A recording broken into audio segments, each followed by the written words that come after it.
Hello everyone, my name is Sam Trabelsi and I'm the Head of Services of Raz-Lee Security. Thank you for joining us for this week's webinar, iSecurity Firewall for IBM shops. Each week through the end of the year, we will be presenting one or two webinars covering the major models of our iSecurity products. First, a few words about Raz-Lee. Founded 35 years ago, its ongoing mission is to provide security software for the IBM. Raz-Lee has more than 12,000 product licenses installed in over 40 countries around the world. We have also developed some unique solutions in the market such as anti-ransomware, change tracker, and capture. We have corporate offices and a worldwide network of distributors. As you can see, Raz-Lee has partnered with many companies, including some of the major SIEM and DEM companies. We have an OEM with Impeva. They actually looked for a solution to answer the need within the IBM environment, and we are currently OEM'd into their SecureSphere solution. We also provide a solution for the McAfee DEM software. In this slide, we provide you a sample of our customers from various industries, such as finance, banking, and healthcare.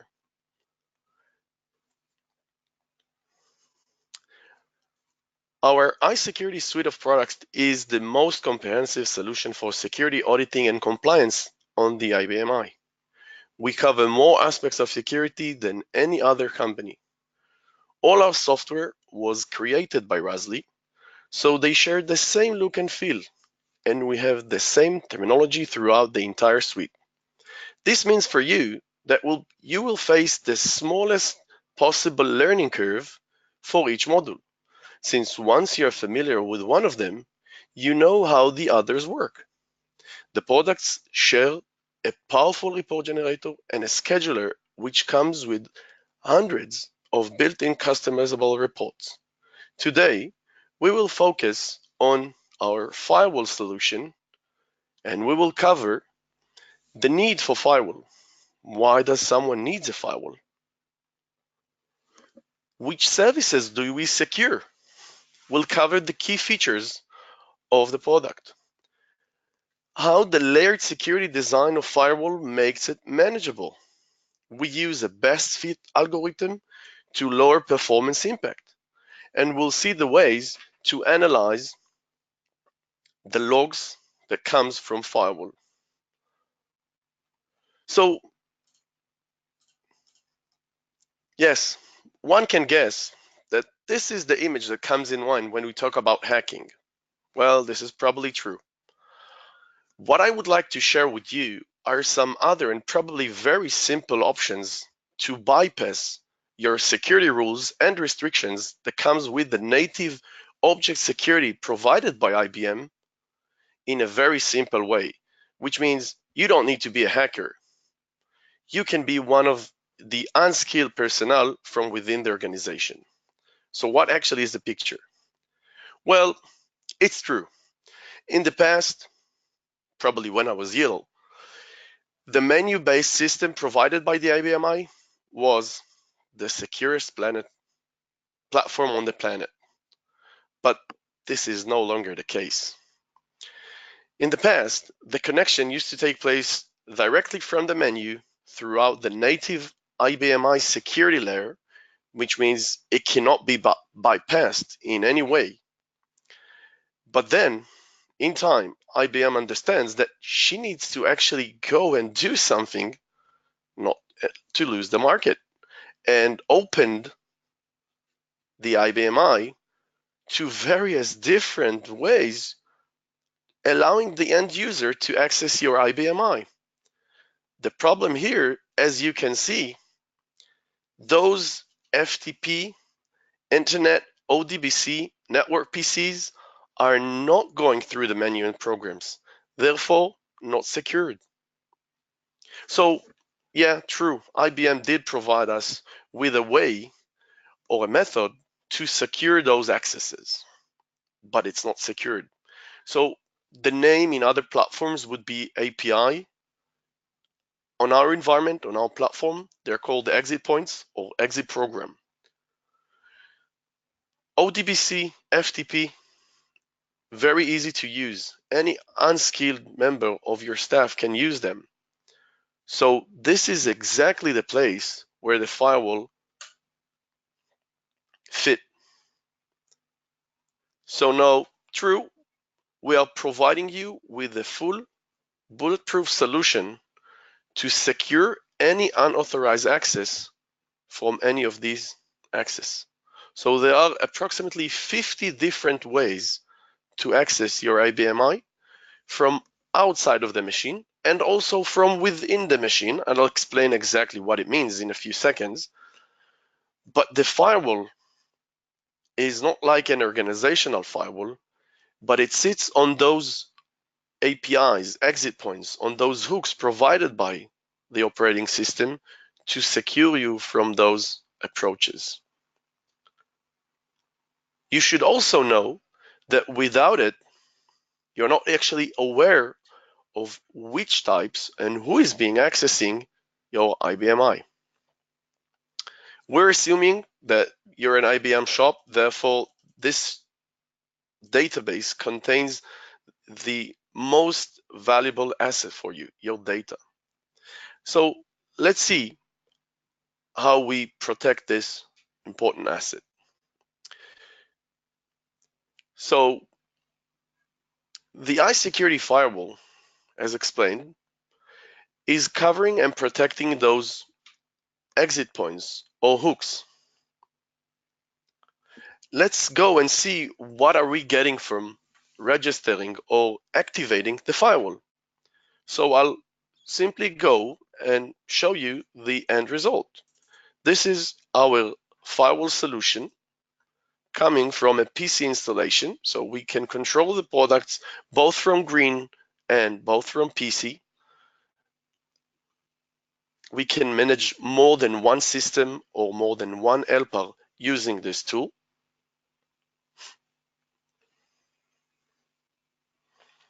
And we're about to show you now is the business intelligence feature.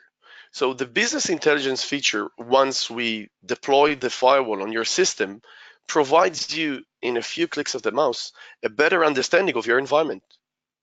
If I'll click on server, which is exit points or exit programs, now you can know which type of activities take place on your site on this specific box. So I mentioned approximately 50 different ways to access. So let's see how many are active on this one, right? It's not 50, it's 26. So why should we keep those remaining doors or exit points open for someone to go in and use? So the first layer, the first thing that Firewall will provide you is a log in a very intuitive way. You can understand what is going on, what type of activities are being used. You can also understand who is the user or IP or anything in that nature behind a specific activity. For instance, let's take an upload or download of a file. Someone is using an FTP protocol. Very easy, very simple. I click the FTP, it shows up, it pops up in my filter. I click the user link, and now I know which users go into my system uploading or downloading depending on the right server. So the only question remains, should this user, RL Tools, be using FTP to upload or download objects in and out from my system? And again, this is the only first layer from Firewall, meaning if I decided that this user is not allowed, I can use two different ways, two different approaches. I can create a list of those users that are excluded from my system or the ones that will be allowed into my system. I think it's better to use the approach that says who is allowed. Let's go back to the slides. The firewall by design is something that will take you some time to deploy because it's not like getting the log and then continuing along with it. We need to create the rules. So how do we use this layered security design to provide you with a better and easy way to manage this firewall product on your IBM I? Well, like I said in my example before, you can stop in any layer of security to provide security to your system. In other words, if there are no expected FTP activities, why should we keep this door open? I'll go in, I'll lock it with a key, and from this moment on, no one can use FTP to access my system, regardless who is the user, whether it's a security admin, whether it's a powerful user that carries all object authority, whatever. He cannot use FTP because the FTP exit point is now protected with firewall, which blocks any activities regardless to the user. And it goes in any layer that is described here. So we protect the exit point itself, the actual IP where the user is coming from, the user, and in some cases, we go and extend the actual object security layer, which is provided by the operating system. Now, I'm constantly being asked, why should a firewall be securing my native object layer when IBM already does that for me? Well, the interesting answer is very simple. It's not a must. You can use it only in case there is a need. What does it mean?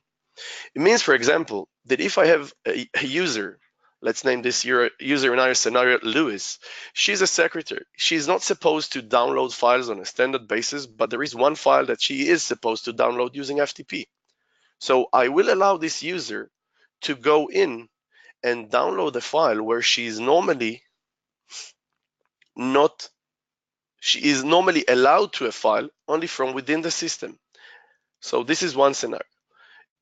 And again, everything is parameterized. You can stop at the layer of a user. It's very easy. So going back to explaining what the firewall does. A client transaction, any transaction, will come to the exit point. The first question that we will ask, is this exit point secured at all by the firewall? What does it mean? Does it mean that we can keep some exit points unregistered by firewall? The answer is yes.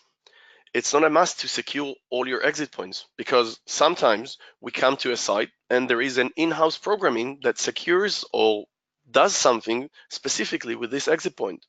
So the first question would be again, is this IBM exit point secured by the iSecurity firewall?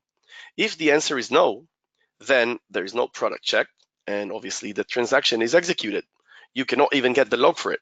So I can go in and out from your system, uploading, downloading files. I can inject SQL commands. I can update your objects, replacing values, meaningful assets in your IBM I, and you don't even know about it. I can download the list of all your customers, the list of all the salaries that you have in your files, and so on and so forth. But if the answer is yes, and iSecurity Firewall does protect this specific exit point, then we go into providing you with a reject or allow answer to the transaction. Now, there is no impact. With all the numerous installations of firewall that we have worldwide, we don't have any performance issues with this firewall product.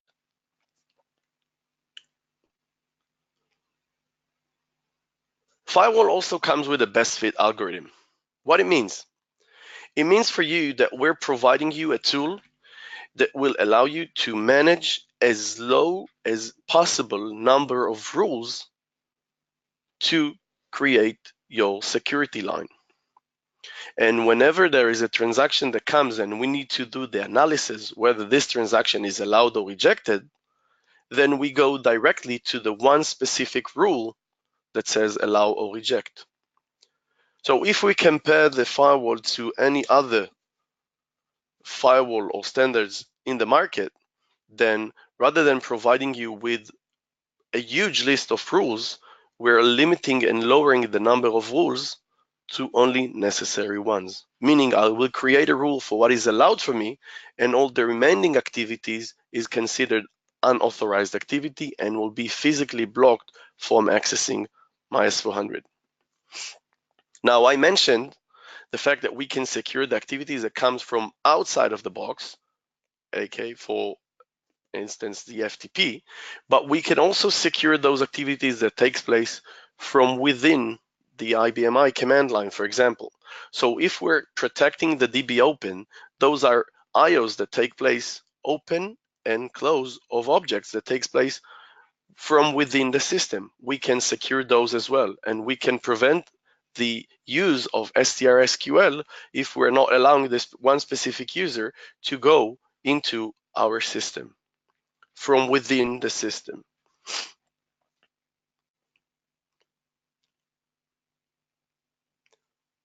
Key features. Firewall protects any unauthorized activity access throughout all the available exit points provided by the operating system. A simulation mode that is provided with the product will allow you to go and do those installations of rules without physically blocking and interfering with your production environment. And this is one key feature that without it, I cannot tell how one can build a rule if sometimes we go to sites and they don't even know which types of activities take place from outside of the box, which users do activities using those accesses to their box. So what it allows us to do is it allows us to switch on Firewall in a learning mode, collecting the logs and activities for a period of a meaningful time, let's say 2 weeks, and then we can start building the rules in layers. So we will activate the Firewall and go back again to the business intelligence PC tool, and this is the information that will be seen. From here, there is a place for us to start collecting and building the rules.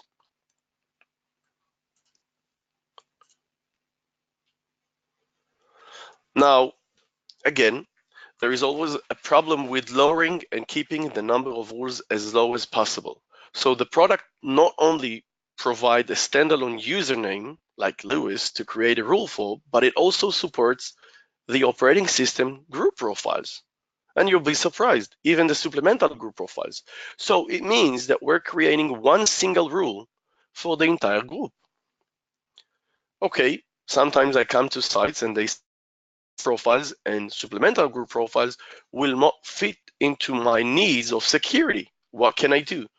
Okay, so the product also provides you with the ability to create an product, an internal product group. You can name it any name and list members according to your specific. What if you want to take the information, the log that comes and being stored into Firewall and transfer it and send it using syslog to any of your SIEM solutions installed on your site? All the information, all the log that is being collected using Firewall will be sent in real time to your syslog SIEM solution. We can even do more than that. We can answer a specific event blocking or ending the activity. Sometimes I know that people get reports from their products and at the end they don't read it. Why? Because it adds up in the pile. There are plenty of reports to be read and it goes to waste. No one reads the report.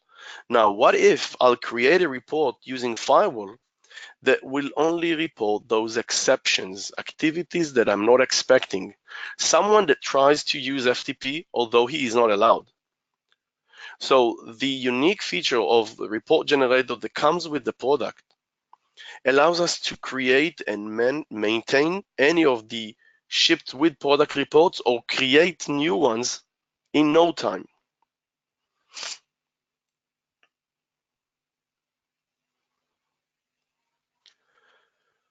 I'm often being asked, okay, you described this Firewall iSecurity product, but I already created my in-house program to secure this one specific exit point.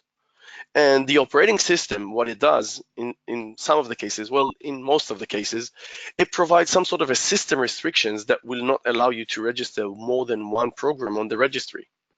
So for that, we provide you a parallel processing to create your own firewall protection, collecting the log and allowing you to create the rules, but still keep your in-house solution. So once firewall rules are ready to go and you can switch to live, meaning get out of the simulation mode and start physically blocking, we can eliminate or end the in-house programming, or we can continue work in collaboration, meaning the in-house program will do what it needs to do and will do the remaining.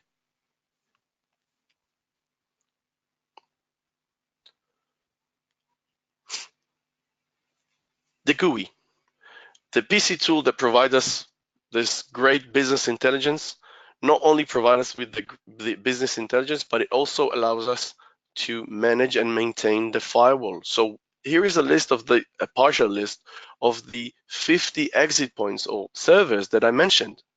I can maintain and secure yes, no. As you can see for SSHD, the server is not currently secured, meaning not protected by iSecurity. File transfer is secured, but everyone is allowed. So I'm only logging the activity, and so on and so forth. This is the example. Ready to use reports. We mentioned you can create your own report. You can maintain it in a scheduler to run on a daily, weekly, or monthly basis to be sent out to you in HTML, PDF, or CSV.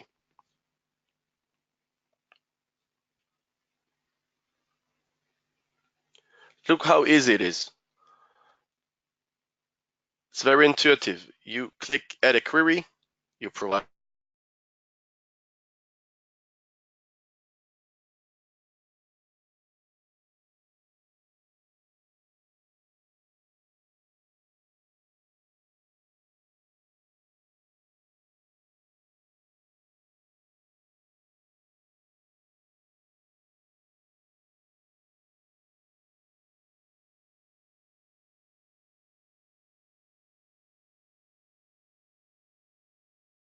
keep in mind that without those log entries, you don't know what is actually taking place, are very easy and intuitive to understand. So not only we're providing you with the log, as you can see it right now on the screen, we also allow you to create rules directly from this log. So there is no need to jump back and forth between the log and the place in the product where we need to set the definition.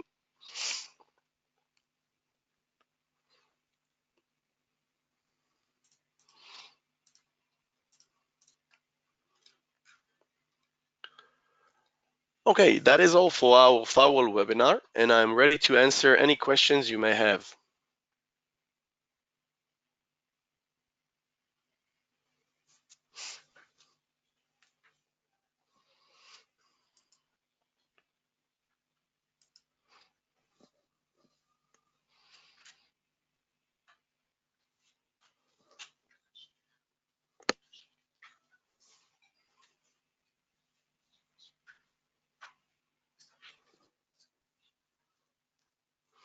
Okay, thank you for participating.